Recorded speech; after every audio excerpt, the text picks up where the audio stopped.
Chegamos ao episódio 84 do nosso podcast. É uma honra ter você aqui comigo. Que a paz de Cristo inunde o seu coração. Não se esqueça de fazer o download dos episódios anteriores e, se puder, continue compartilhando.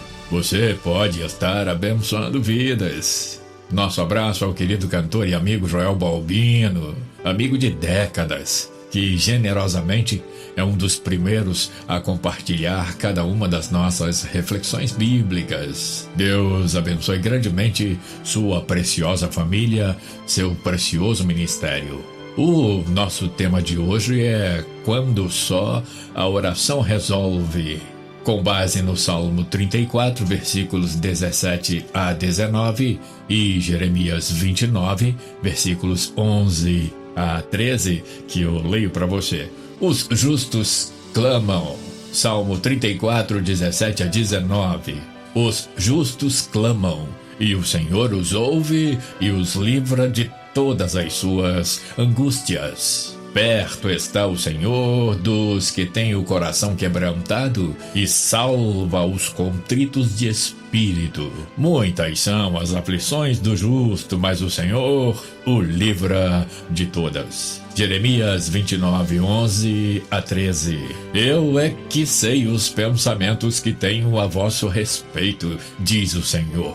Pensamentos de paz e não de mal, para vos dar o fim que desejais. Então me invocareis, passareis a orar a mim, e eu vos ouvirei. Buscar-me-eis e me achareis, quando me buscardes de todo o vosso coração.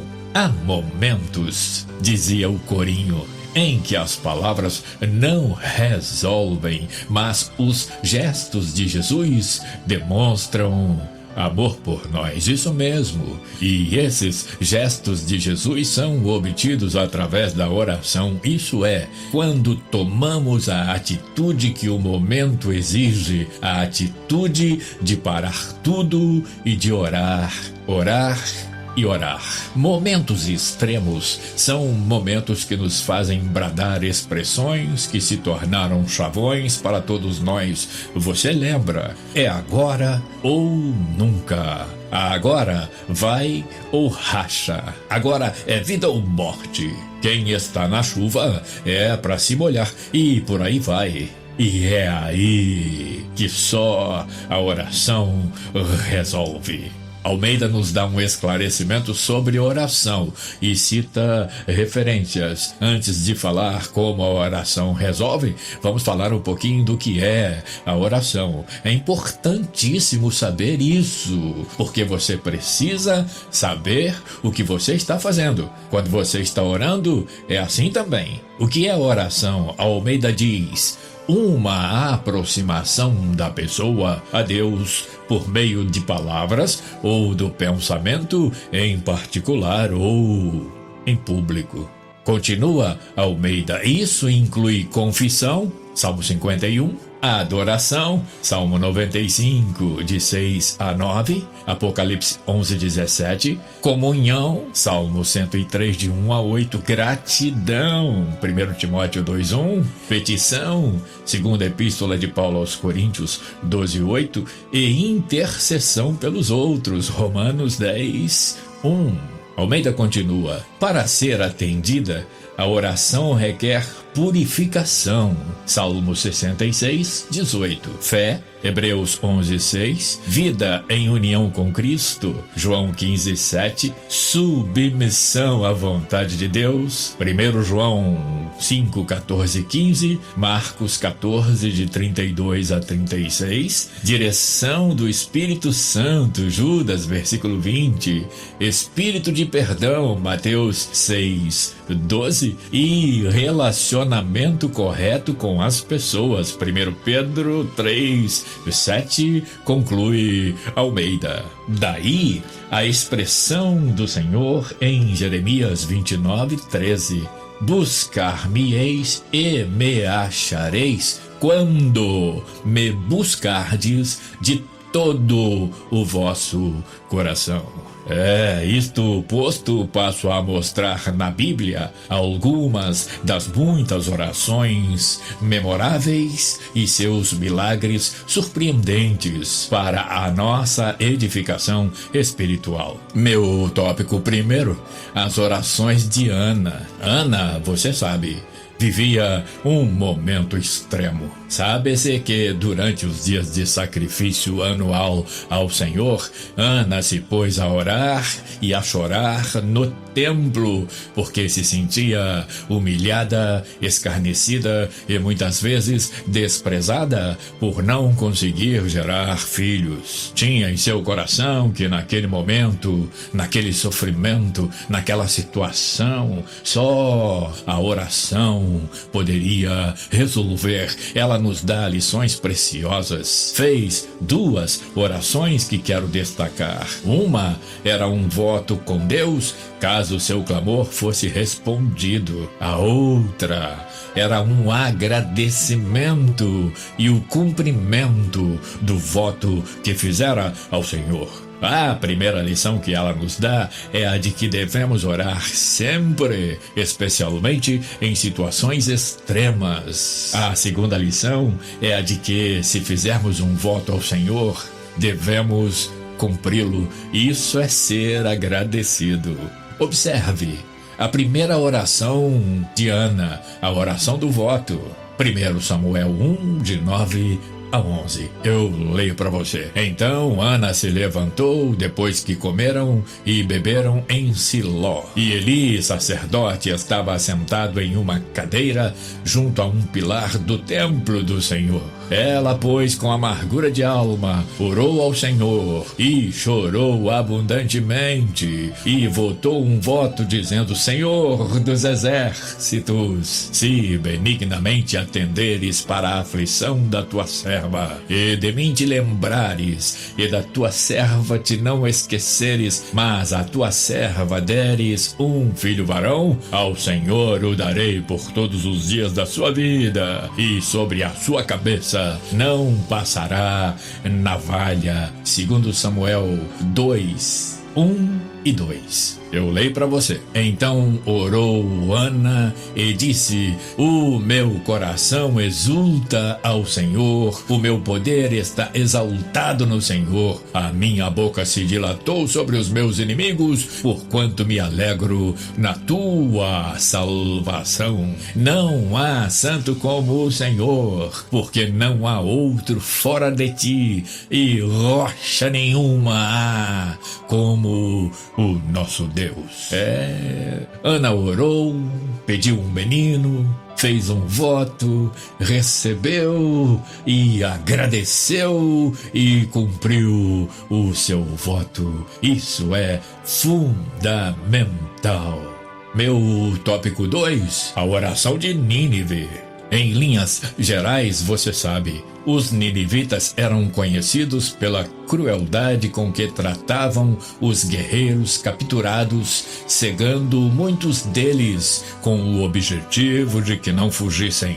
Já o profeta Jonas era considerado um insensível, que demonstrou mais uma vez que não gostaria que os ninivitas, cruéis e inimigos de Israel, se convertessem e fossem salvos. O episódio da aboboreira mostra isso muito bem. Jonas 4, de 1 a 11, confere lá. Vamos então de Bíblia, contextualizando o episódio extremo para aquela cidade. Jonas 3, de 1 a 10, que eu leio para você.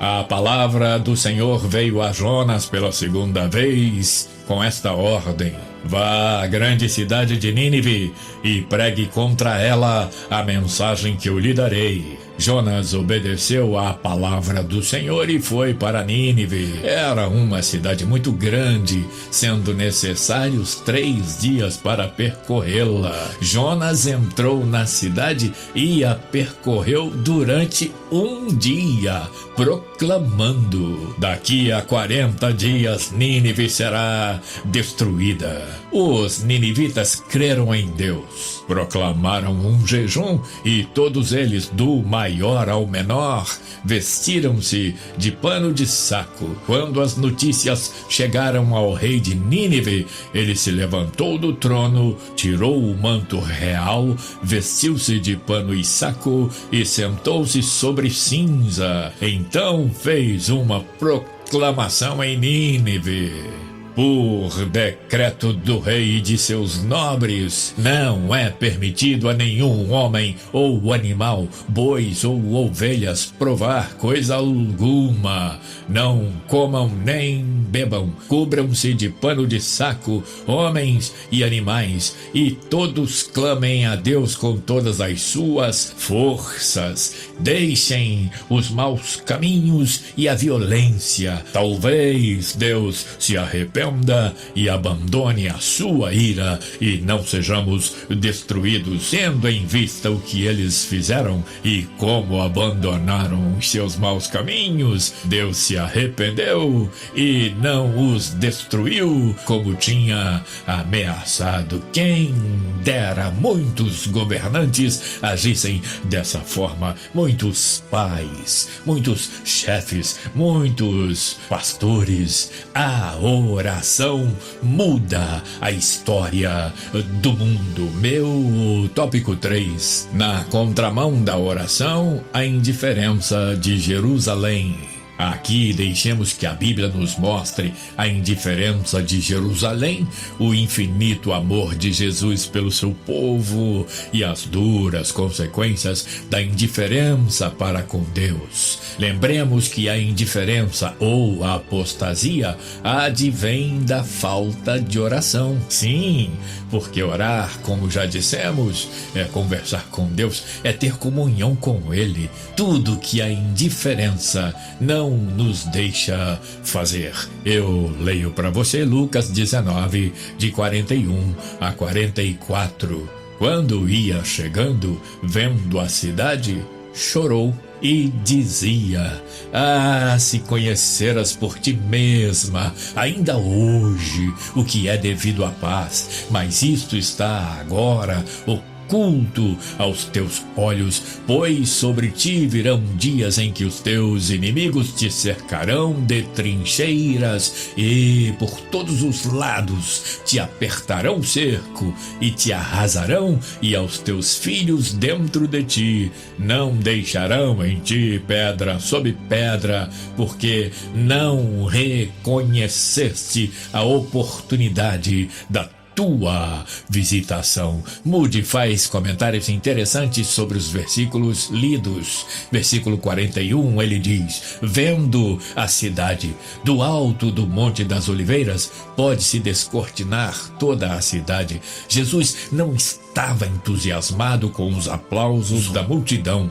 porque via profeticamente as misérias que sobreviriam a Jerusalém depois de sua rejeição. Verso 43, prossegue Moody: pois sobre ti dias virão. Ele profetizou o cerco e a tomada final de Jerusalém pelos romanos sob as ordens de Vespasiano e Tito em 70 Anno Domini. Verso 44, para concluir, diz Moody: não deixando em ti pedra sobre pedra, com exceção de alguns alicerces meio enterrados, quase não há vestígios da Jerusalém daquele tempo. É isso. O mundo está em um momento extremo, decisivo. Nosso país está vivendo um dos momentos mais sombrios e difíceis de nossa história. Autoridades atônitas, incrédulas e inertes diante desse quadro de pandemia, diante das mortes em números incontroláveis, diante da balbúrdia econômica e sem ver a tal luz no fim do túnel. Estamos perplexos diante da banalização da vida, diante da violência nunca vista, pais contra filhos, filhos contra pais, irmãos contra irmãos, brasileiros contra contra brasileiros e, pasmem, igrejas contra igrejas, disputando territórios e membros indiferentes ao clamor do mundo. Quer saber? Jesus está voltando. Diante desse caos, não temos mais tempo de pensarmos em nós mesmos. É tempo de orar pelos outros. Sim, é hora de pensar no próximo, de correr, de acorrer, de socorrer.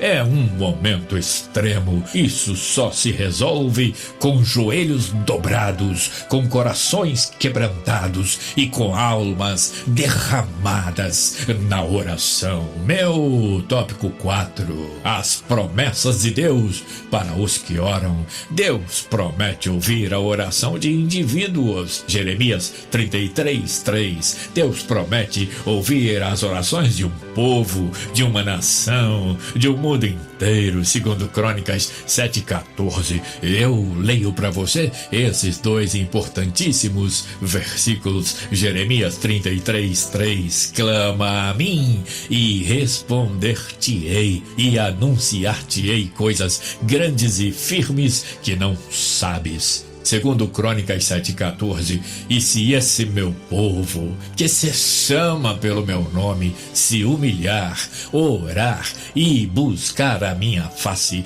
e se afastar dos seus maus caminhos, dos céus o ouvirei, perdoarei o seu pecado e seus erros e sararei, curarei a sua terra. Não importa se estamos falando do nosso quintal, do nosso município, do nosso estado, do nosso país ou do nosso planeta. Sararei a sua terra, diz o Senhor. É por essas e outras que, num apelo ao mesmo tempo dramático e ao mesmo tempo revelador, o profeta Jeremias brada. Jeremias 22:29.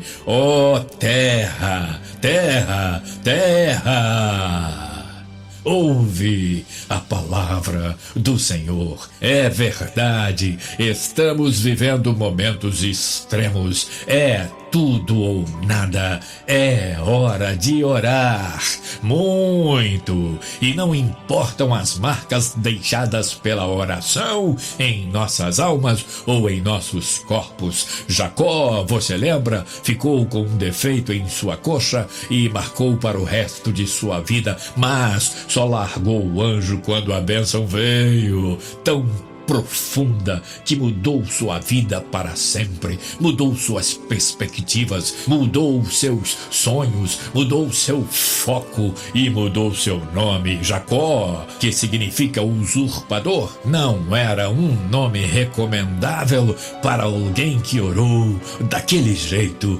Israel, que significa pai de uma grande nação, era mais apropriado, já que abençoou a muitos. Depois desse encontro com Deus e dessa oração definitivamente transformadora, portanto, nunca deixe faltar a oração. Ore sempre, a qualquer hora e em qualquer lugar. A oração pode mudar, a oração vai mudar a sua vida.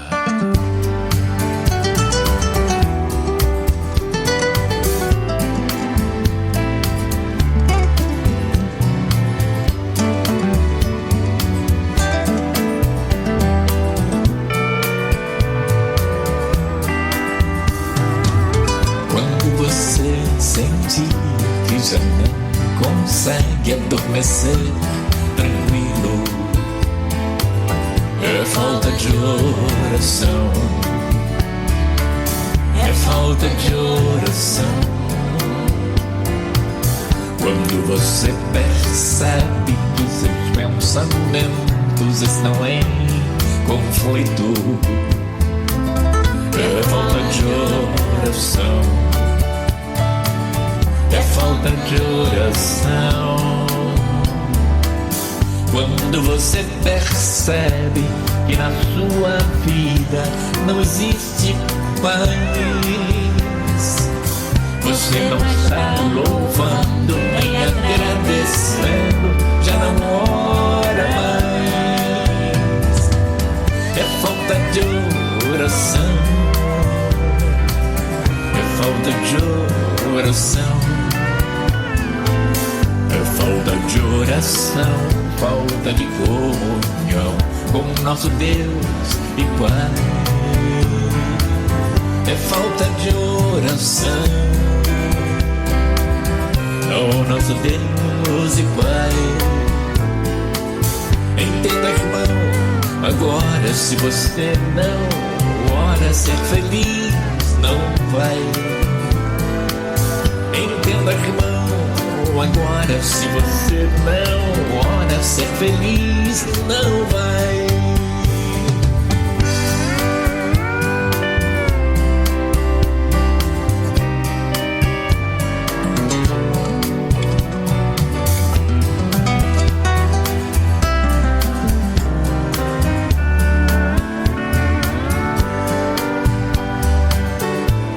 Você sentir que a infelicidade não quer lhe deixar,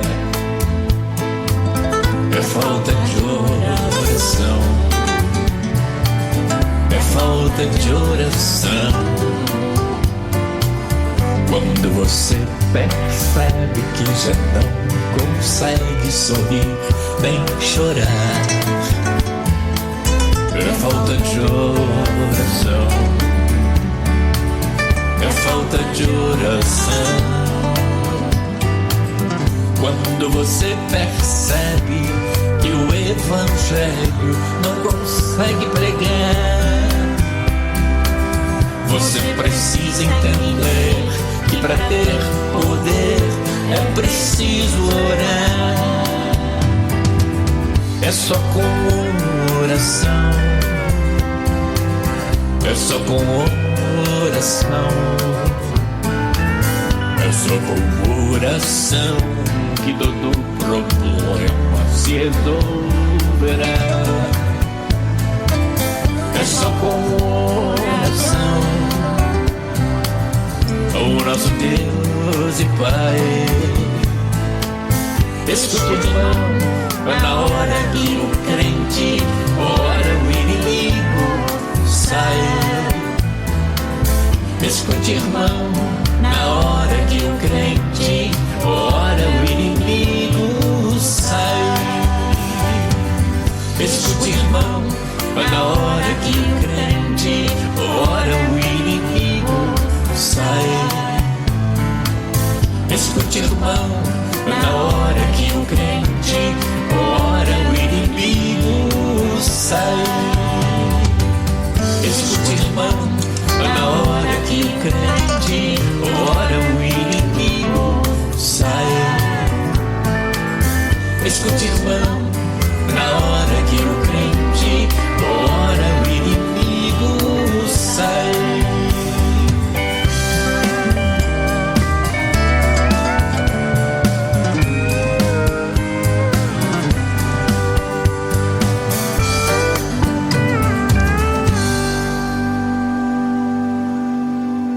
Você ouviu, de Misael Alcides, Falta de Oração, com Misael e Dorcas, uma singela releitura da canção que gravaram, inspirada na Palavra de Deus, tendo como pano de fundo os momentos extremos que o país atravessava nos idos de setembro de 1979, portanto, há 4 décadas. O diácono Ananias Alcides diz, continua atual, parece que foi composta hoje.